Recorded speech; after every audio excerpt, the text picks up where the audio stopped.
Do you realize how much freedom Tyler gives you?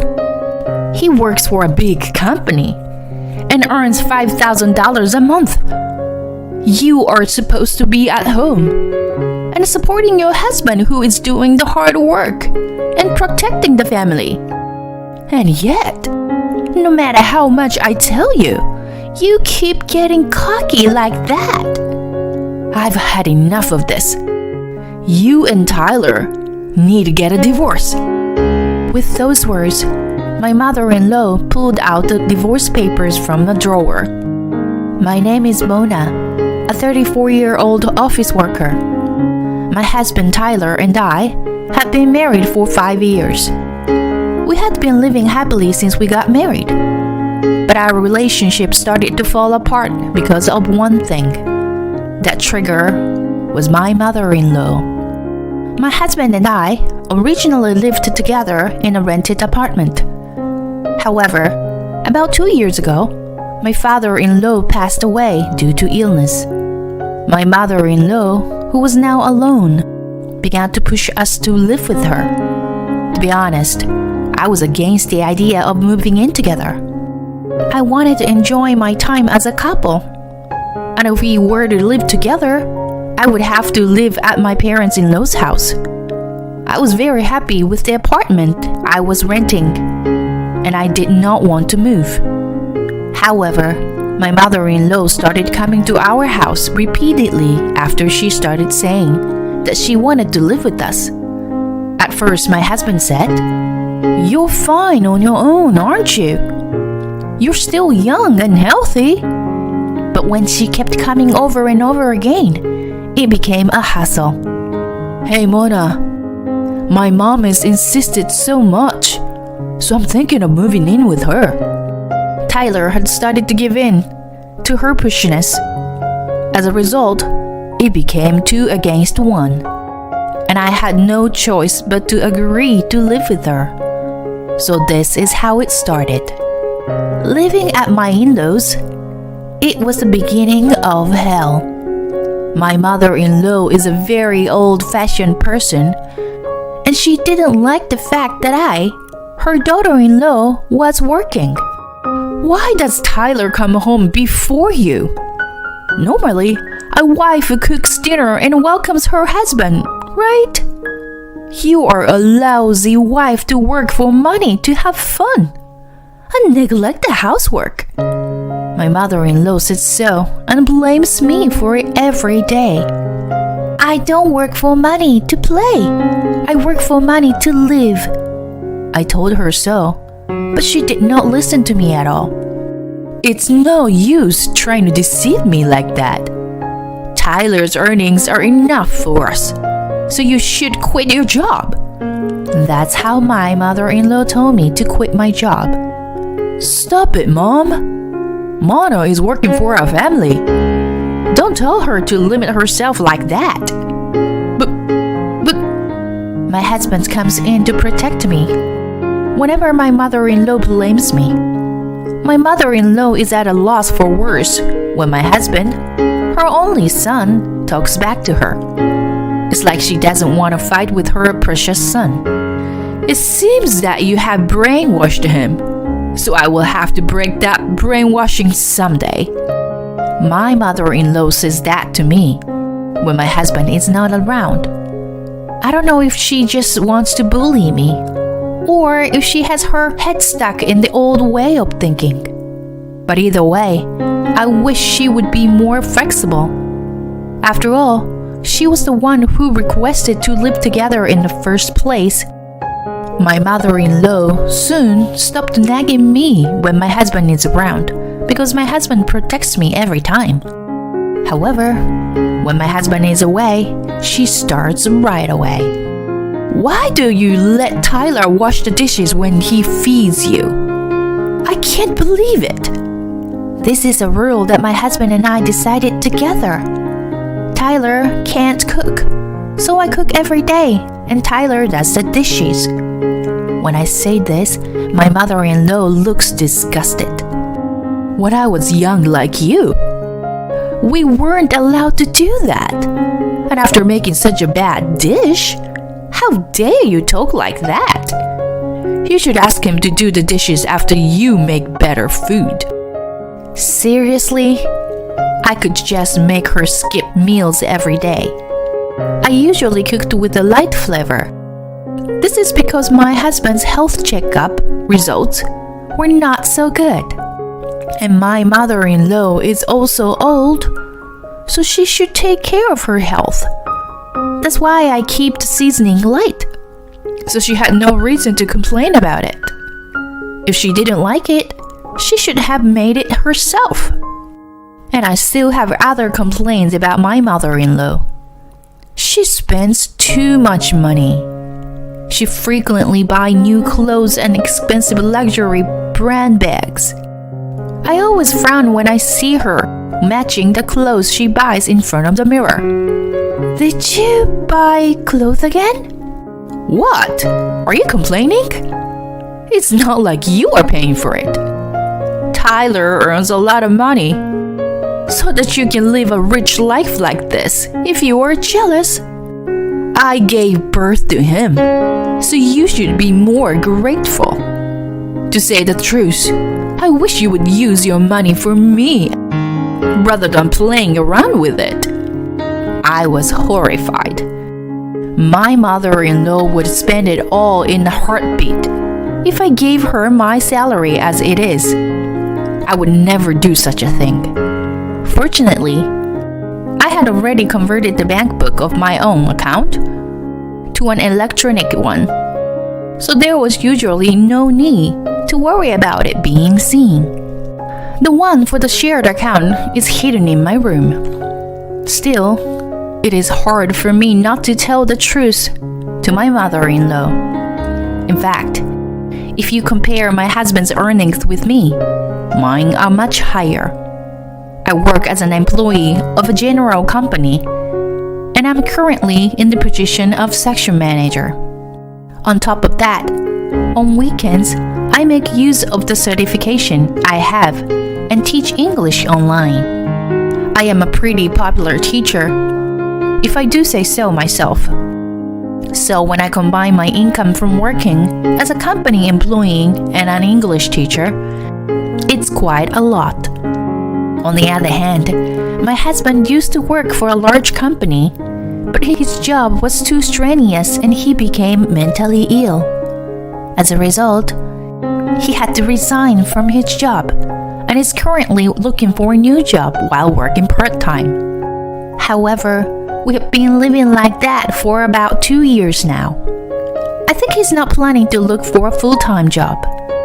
When we moved in together, my husband told me that he didn't want his mother to worry about him. He asked me not to tell his mother that he had resigned from his job due to a mental illness. He said that if she found out, she might go to his former company to yell at them. I'm sure that his mother, who loves his son very much, would do something like that.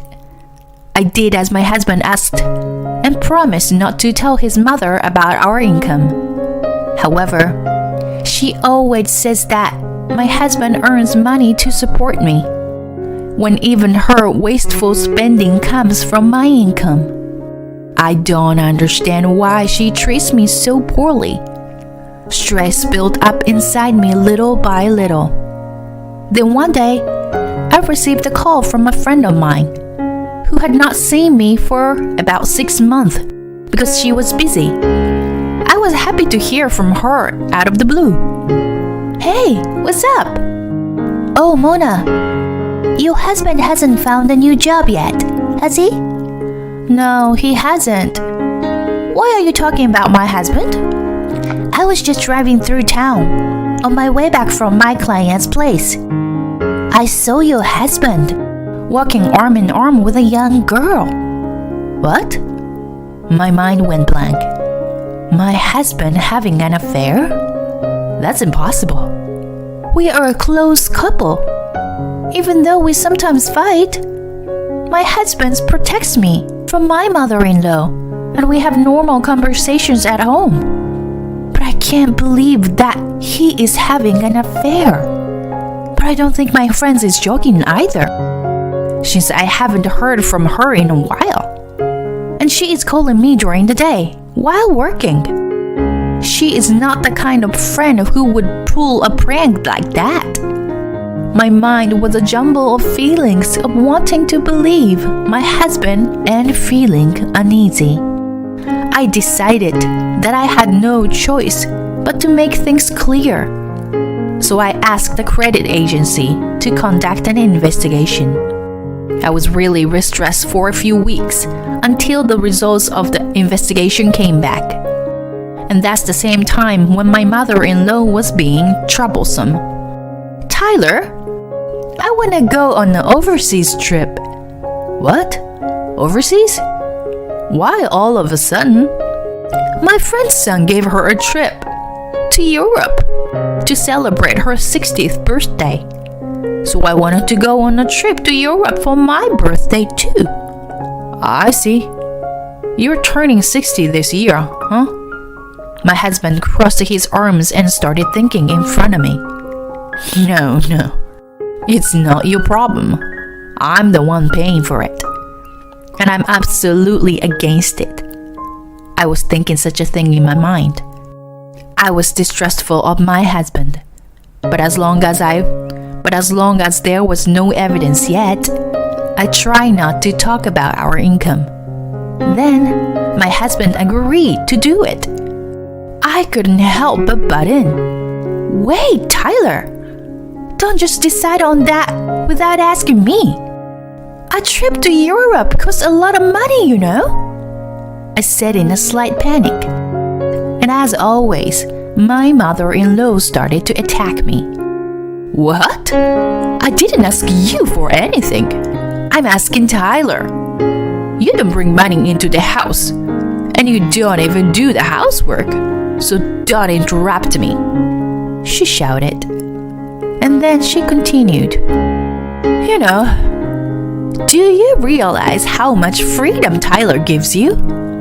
He works for a big company and earns $5,000 a month. You were supposed to be at home and supporting your husband who is doing the hard work and protecting the family. And yet, no matter how much I tell you, you keep getting cocky like that. I've had enough of this. You and Tyler need to get a divorce. My mother-in-law told me to divorce my husband. This surprised my husband as well as me. What are you talking about? Don't decide our divorce. Tyler, you were deceived by this woman. She's just using you for her own convenience.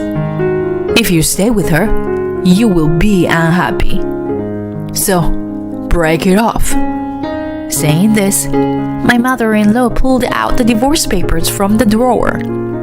My husband, who didn't think she had even prepared such a thing, was obviously surprised. Mom, come on.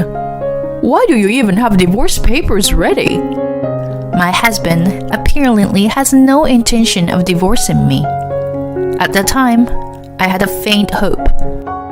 I thought that the reason my husband did not want to divorce me was because he loved me, and that what my friend had seen was someone else. I wanted to believe that my husband was not having an affair, and that he was thinking of me and only me. I wanted to believe that. So I refused to sign the divorce papers, just as my husband had refused. However, my faint hopes soon went down the drain. I received a letter from the credit agency informing me of the result of their investigation. When I checked the contents, I found a number of photographs of my husband. It was obvious my husband was having an affair. I was shocked. At the same time, I was furious. I knew that my husband had been acting like a good husband at home, but behind my back, he was having a good time with a young woman. The woman he was having an affair with was a waitress at a cafe where he worked part-time. She was 24 years old, 10 years younger than my husband. I guess it was because she was so young that my love for my husband instantly disappeared. Then, around that time, my mother-in-law booked a trip to Europe. Of course, I had no intention of going, but my mother-in-law had a triumphant look on her face. "Mona, you are staying at home, okay? You always spend too much of Tyler's money as much as you want," she said. "I don't want to pay for the overseas trip of my husband, who is having an affair, and my mother-in-law, who is a bully." So I whispered to my husband, "You are going to have to use your own money this time." My husband got quite upset and whispered back, "Wait a minute. It's a married couple's business, so you'll have to pay for it." It seems that he intends to rely solely on me. Now, it was clear that my husband only sees me as a convenient housekeeper who earns money for him.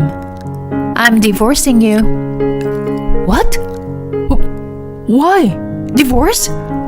I had said this in a voice that even my mother-in-law could hear, and she brought me the divorce papers with a very happy look on her face. "So, you finally decided to move out of this house. Isn't it great news, Tyler? Now, you won't have to throw your money down the drain." Tyler could not seem to tell the truth to his mother because he had kept it from her for so long. He signed the divorce papers under his joyful mother's presence. "I'll take it and file it at the office," I said as I packed up my belongings to leave. My mother-in-law grinned triumphantly and said, "I want to help you even if you were in debt," and walked me out. My husband had his head down without saying a word. I went back to my parents' house, filled out my part of the divorce papers, had my parents sign the witness box, and submitted the divorce papers to the government office. Then, of course, I sent the content-certified letter through my lawyer to Tyler and the affair partner's workplace. I blocked his contact information, and he could not contact me even if he needed to. But instead, he came to my parents' house alone. I didn't want to see him, so my father handled it. Tyler insisted that he couldn't pay alimony. I guess he had not told his mother anything yet, seeing that she was not there. My father turned Tyler away without question, so I never had to see his face. And he made him promise to pay me through my lawyer, even if it was in installments.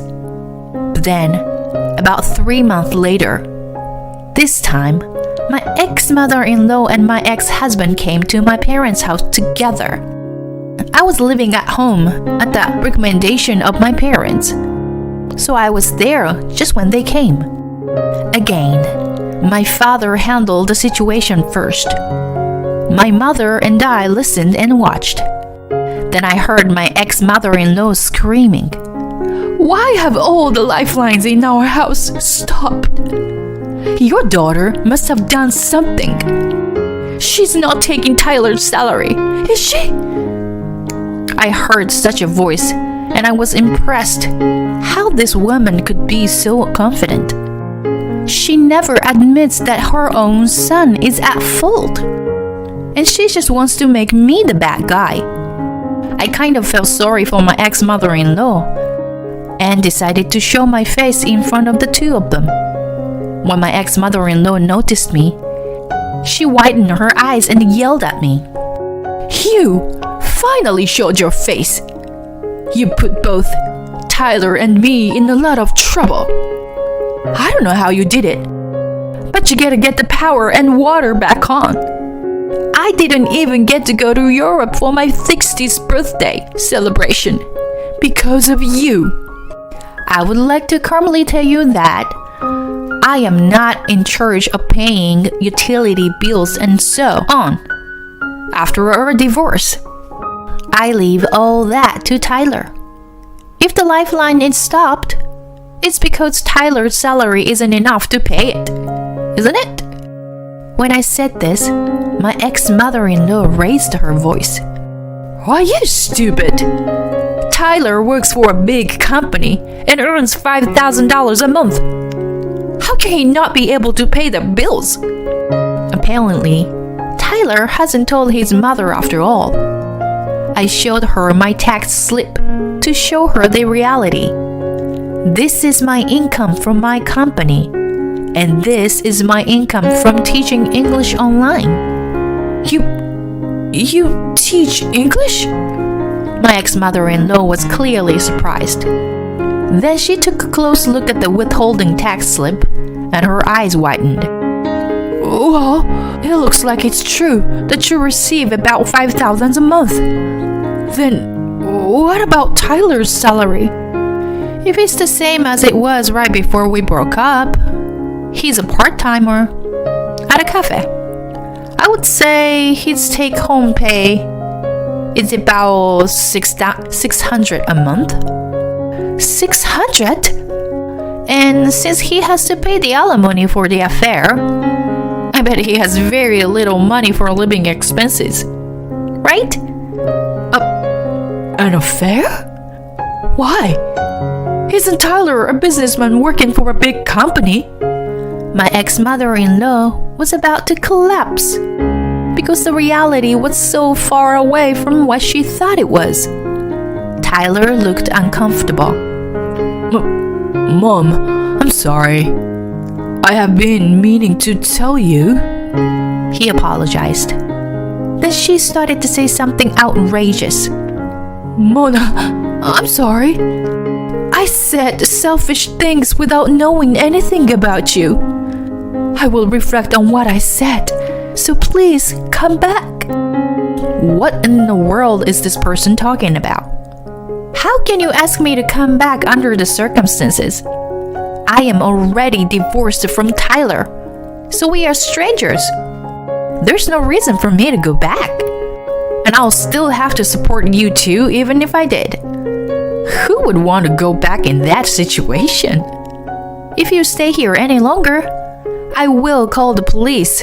So please, leave as soon as possible. When I said this calmly, my ex-mother-in-law and ex-husband made a pathetic sound and left. Then I put a restraining order in place so that I could report my ex-husband and ex-mother-in-law if they appeared in front of me. As for the two after that, I sent the proof of the affair to the cafe, and people at work started giving Tyler the cold shoulder. He had no choice but to quit his job at the cafe with his partner. However, he had to pay for the alimony, so he is currently working several part-time jobs. In the end, he is working as much as he did when he was mentally ill at his former company. It looks like his affair partner has left him, and he is now living with his mother. However, my ex-mother-in-law is gradually showing symptoms of dementia, so he has to work hard to pay off his debts, while also taking care of his mother. It served them right. On the other hand, I continue to live with my parents and save money at a very fast pace. In fact, I'm currently saving quite a bit of money. I am planning to invest in the near future to further increase my assets and aim to be semi-retired in a few years.